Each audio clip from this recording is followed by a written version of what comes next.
Se você está iniciando no React.js, muito provavelmente você já se deparou com loops infinitos utilizando o hook useEffect, onde ele é chamado novamente sem parar. E se esse é o seu caso, nesse vídeo eu vou te mostrar 5 situações em que isso pode acontecer e como resolver. Olá, seja muito bem-vindo, meu nome é Fábio Bergman e nesse canal você encontra dicas, tutoriais, diversos conteúdos do universo JavaScript, back-end, front-end, do básico ao avançado.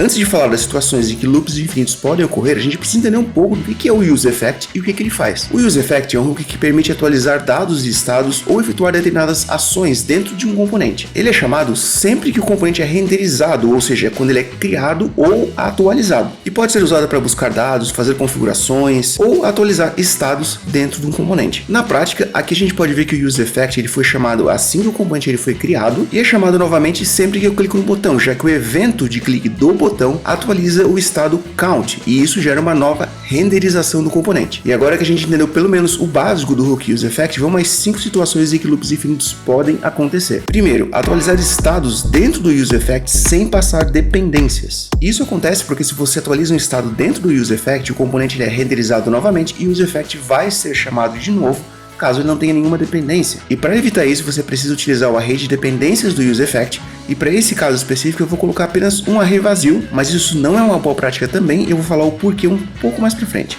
Segundo, utilizar uma função como dependência. Isso acontece porque o React ele utiliza o conceito de shallow comparison ou comparação rasa. Isso significa o quê? Quando ele faz a comparação se uma função teve alguma alteração, ele compara a referência a essa função e não o resultado da função. Logo, sempre que o meu componente ele é renderizado, a função tem uma nova referência, logo ele entende que essa função ela foi atualizada, então o useEffect será chamado novamente. E para resolver essa situação, a gente pode utilizar outro hook, que é o useCallback, que vai então memorizar a referência a essa função e também vai ter novas dependências para que a gente informe quando essa função realmente foi atualizada e então o useEffect deve ser chamado novamente. Terceiro, utilizar um array como dependência. Lembra que eu falei que o React utiliza o conceito de comparação rasa para saber se uma dependência ela foi atualizada ou não? Aqui a gente tem a mesma situação, mesmo que o array ele tenha os mesmos valores, o React está comparando a referência a esse array e não os valores. Logo, a cada renderização, esse array tem uma nova referência e o useEffect vai ser chamado novamente. E nesse caso, a gente pode utilizar um outro hook que é o useHef, que vai memorizar a referência àquele objeto e então evitar também o loop infinito. Quarto, passar um objeto como dependência. Aqui eu acredito que você já imagina qual que é a causa do problema e de novo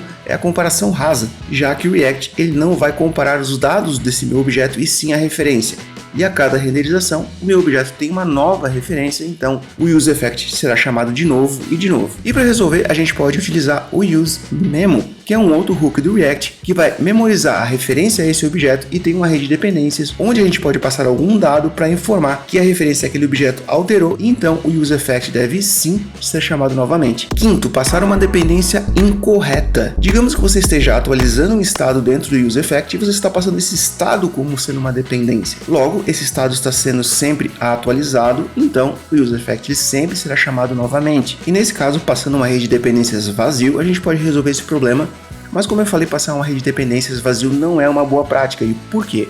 Bom, pensa o seguinte, o useEffect ele é utilizado para efetuar alguma ação em uma determinada situação. Se você tem um useEffect onde o array de dependências está vazio, analise bem a implementação que foi feita, porque pode ser que exista algum erro na lógica da sua aplicação. Não necessariamente, mas se você tem um useEffect com um array de dependências vazio, dê uma olhada melhor na lógica da sua aplicação só para garantir que a lógica está correta. E essas são algumas situações em que loops infinitos podem ocorrer. E você, já caiu em alguma outra situação? Conta aqui para mim nos comentários que eu faço um novo vídeo sobre esse assunto.